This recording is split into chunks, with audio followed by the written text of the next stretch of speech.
Dalam dunia yang dipenuhi dengan filter dan kilauan digital, kehidupan Bianca Denvis terlihat sempurna.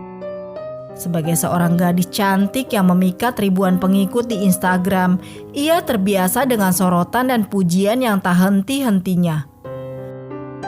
Namun, di balik layar sentuhan kehidupan virtual yang dipenuhi dengan senyum manis dan sorotan mata yang mempesona, tersembunyi sebuah kisah yang tak terduga. Ketika salah seorang pengikut setianya mulai menunjukkan ketertarikan yang lebih dari sekedar komentar dan like. Hubungan pertemanan yang awalnya sederhana pun berubah menjadi suatu malapetaka yang tak terduga bagi Bianca Denvis.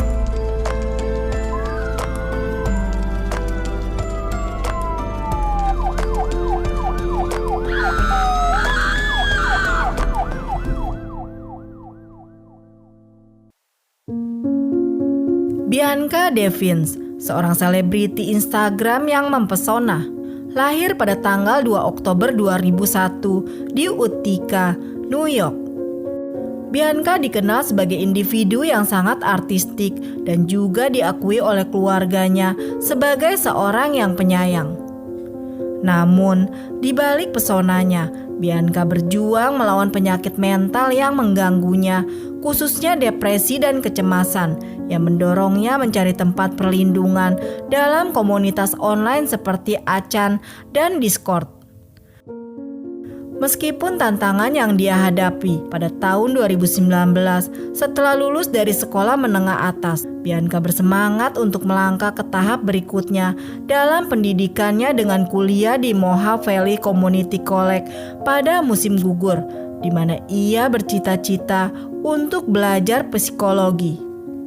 Seperti banyak remaja lainnya, kehadiran daringnya aktif dan penampilan mempesona telah menarik perhatian ribuan pengikut online. Di bawah akun Instagram bernama XT, Bianca berhasil mengumpulkan lebih dari 167.000 pengikut, membawa cerita dan inspirasi melalui dunia maya yang penuh ilusi. Pada bulan April 2019, Bianca mulai berbicara melalui Instagram kepada salah satu pengikutnya. Ini adalah seorang pria yang tampaknya memiliki minat yang sama dengannya dan sangat aktif di profilnya. Pria tersebut selalu mengomentari foto-foto yang dia upload dan juga memberikan like di postingan-postingan itu. Pria ini kemudian dikenal sebagai Brandon Andrew Clark yang berusia 21 tahun, 4 tahun lebih tua dari Bianca. Pasangan ini terus menjalin kontak selama beberapa bulan, sampai akhirnya pada bulan Juni ketika tiba waktunya bagi Bianca untuk lulus dari sekolah menengah atas, dia mengundang Brandon untuk bertemu secara langsung. Tentu saja dengan undangan ini sekaligus menjadikan Brandon sebagai teman kencannya dan mereka dapat menghadiri acara kelulusannya bersama. Yang Bianca tidak sadari, pertemuan itu akan menjadi titik balik dalam kehidupannya serta membawa mereka ke babak baru yang penuh dengan kejutan dan ketidakpastian. Brandon adalah penduduk Bridgeport yang berjarak sekitar 1 jam dari Utica. Dia melakukan perjalanan ke sana dan keduanya akhirnya dapat bertemu satu sama lain. Malam itu berjalan dengan sangat baik dan mereka bersahabat. Tetapi jelas bagi Bianca bahwa Brandon tidak hanya ingin berteman, dia menginginkan lebih dari hubungan mereka. Pasangan ini terus bertemu dalam beberapa minggu berikutnya. Namun Brandon terkadang mulai menyebut dirinya sebagai pacar Bianca, meskipun Bianca mengatakan sebaliknya. Sifat sebenarnya dari hubungan mereka telah terjadi topik perdebatan. Bianca mengatakan kepada orang-orang bahwa mereka hanya berteman dan bahkan berbicara kepada ibunya tentang status hubungan mereka.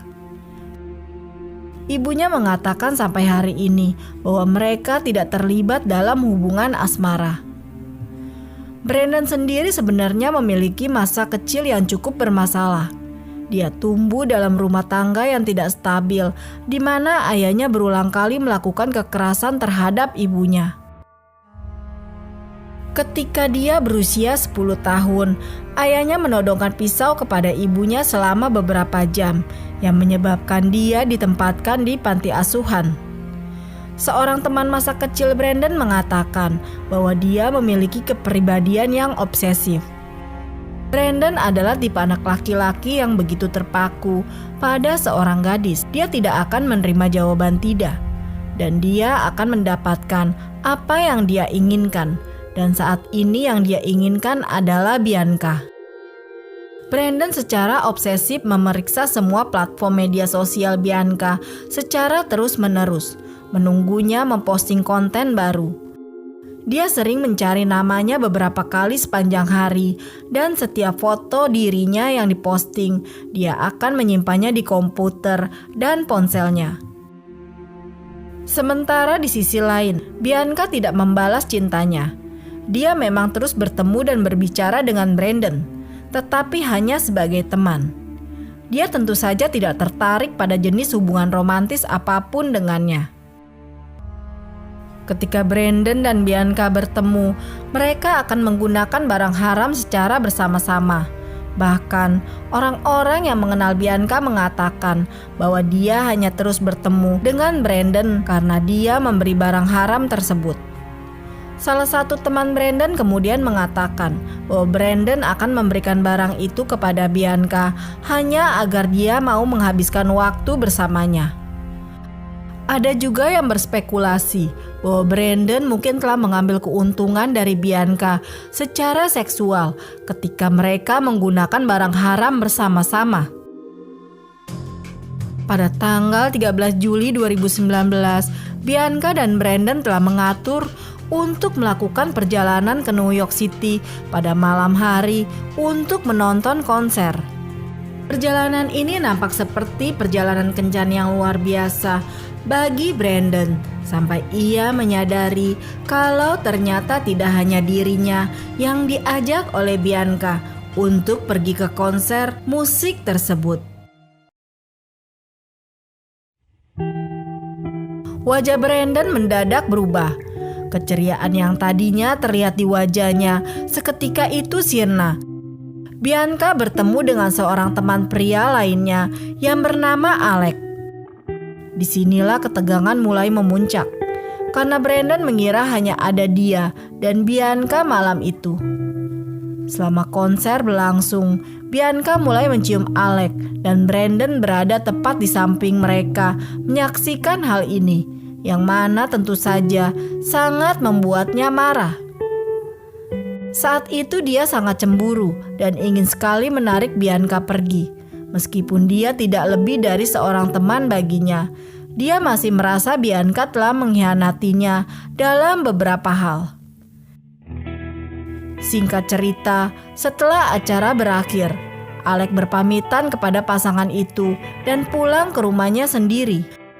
Bianca mengandalkan Brandon untuk tumpangan pulang, mengingat Brandon yang telah mengantarnya ke sana dengan mobilnya. Saat mereka kembali ke mobil Brandon, Bianca merasa kelelahan dan segera tertidur di bagian belakang.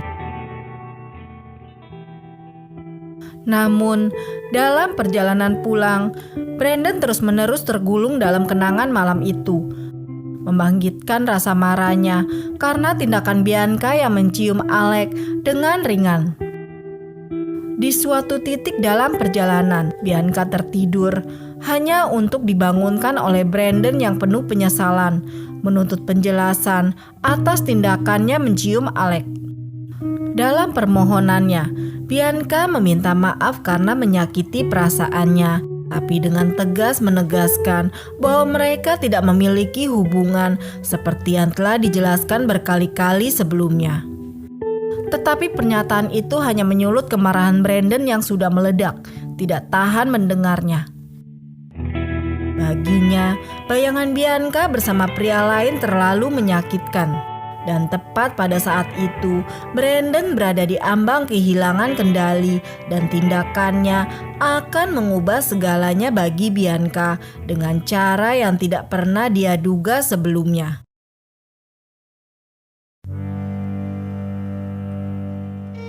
Dan ketika gelapnya malam mulai menenggelamkan segala rona cahaya, sebuah tragedi yang mengerikan sedang mempermainkan takdir dua insan. Brandon dan Bianca yang sebelumnya mungkin terlihat seperti pasangan yang biasa-biasa saja, kini terjerat dalam pertarungan mematikan yang mengancam nyawa mereka. Pada saat itulah, Bianca dengan segala ketakutan dan keputusasaannya mendapati hidupnya terancam oleh tindakan mengerikan yang akan mengubah segalanya. Brandon mulai memukuli Bianca. Keduanya bergumul dan berkelahi hingga Brandon mengeluarkan pisau panjang yang disembunyikan di tempat duduknya dan mulai menghabisi Bianca.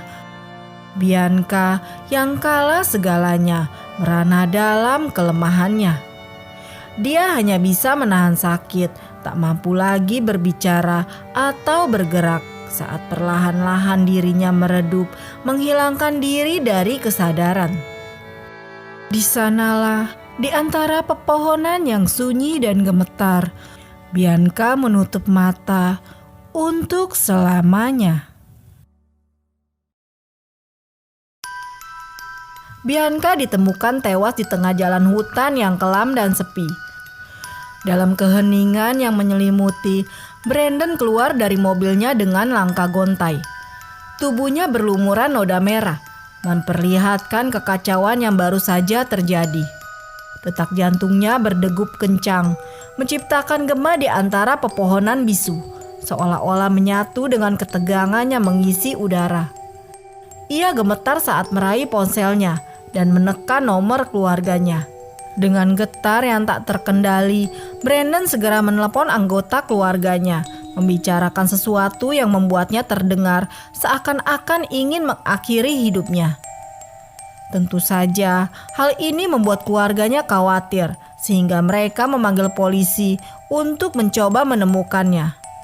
Namun, alih-alih mengakhiri hidupnya, Brandon justru mengambil ponsel dan mulai memotret dirinya sendiri yang benar-benar berlumuran noda merah Bianca. Lalu kemudian mempostingnya dengan judul "Terima kasih kepada semua orang yang telah berbuat baik pada saya. Saya akan merindukan kalian semua dan juga maafkan saya, Bianca." Seolah-olah hal ini belum cukup. Ia kemudian kembali ke mobilnya dan mengambil foto-foto dari tubuh Bianca yang sudah tidak bernyawa dan mengunggahnya ke media sosial. Tak lama setelah memposting gambar-gambar tersebut, Brandon memposting sejumlah video samar lainnya di Instagram Story untuk akunnya, termasuk dirinya yang sedang mengemudikan sebuah mobil di sebuah jalan yang gelap dengan caption, "Ini dia neraka, ini adalah penebusan." Pada pukul 7.20 pagi, polisi yang telah diberitahu tentang kejadian tersebut oleh para pengguna di Discord telah menerima banyak telepon, termasuk satu dari Brandon sendiri yang mengatakan kepada petugas operator bahwa saya mengakhiri hidup pacar saya. Polisi segera mengecek posisi keberadaan Brandon melalui sinyal GPS dan mereka pun dengan cepat bergerak ke lokasi tersebut. Ketika polisi tiba di sebuah area berhutan di Pos Street Tika, mereka melihat Brandon di bawah pepohonan hutan sedang mencucukkan sesuatu ke lehernya. Dalam suasana yang tegang dan penuh ketidakpastian, polisi mendekati Brandon dengan hati-hati, menyadari betapa rapuhnya situasi ini. Dengan cepat, mereka memerintahkan ambulan untuk membawa Brandon ke rumah sakit. Di samping Brandon yang terbaring lemah di atas terpal hijau, mereka menemukan pemandangan yang lebih mengguncang, di mana tubuh tak bernyawa Bianca yang menjadi korban tragedi ini dengan kondisi hampir kehilangan kelapanya. Di sampingnya, sebuah pesan terpampang dengan kata-kata, "Semoga kamu tidak pernah melupakan saya." Petugas dengan hati-hati memindahkan tubuh Bianca, menangani setiap detail dengan cermat, sementara polisi menyampaikan kabar yang membawa sedikit kelegaan. Brandon berhasil diselamatkan. Usahanya untuk mengakhiri hidupnya telah gagal, meninggalkan pertanyaan yang belum terjawab dan kebingungan yang melingkupi tragedi ini. Keesokan harinya, dengan beban yang berat di hati, polisi mendatangi rumah sakit tempat Brandon dirawat, siap untuk menjalankan tugas mereka dalam mengungkap kebenaran di balik kejadian mengerikan ini. Dalam lorong-lorong yang sunyi dan terang, tanda-tanda kehidupan dan kematian bergema dalam keheningan. Bayang-bayang kejadian yang menimpa Bianca masih menghantui pikiran para petugas. Tuduhan pembunuhan tingkat 2 telah mereka siapkan untuk Brandon dan mereka bertekad untuk membawa keadilan bagi Bianca dan membawa kebenaran ke permukaan.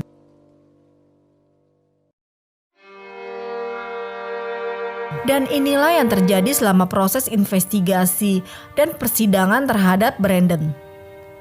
Menurut pihak berwenang, ada banyak bukti bahwa pembunuhan itu direncanakan karena ada pisau, tali, dan beberapa alat yang ditemukan di lokasi pembunuhannya. Tindakan menyebarkan foto-foto setelah kejadian juga menjadi beban berat yang memperberat kesalahan yang telah dibuatnya. Di persidangan, Brandon awalnya mengaku tidak bersalah atas pembunuhan tingkat 2 pada tanggal 29 Juli. Namun pada tanggal 10 Februari 2020, sebelum persidangan, terdakwa mengubah pembelaannya menjadi bersalah dan terancam hukuman 25 tahun hingga seumur hidup. Hukumannya dijadwalkan pada 7 April, tetapi ditunda karena pandemi COVID-19. Di pengadilan, Brandon meminta maaf atas tindakannya. Pada tanggal 16 Maret 2021, Brandon akhirnya dijatuhi hukuman 25 tahun penjara atau seumur hidup.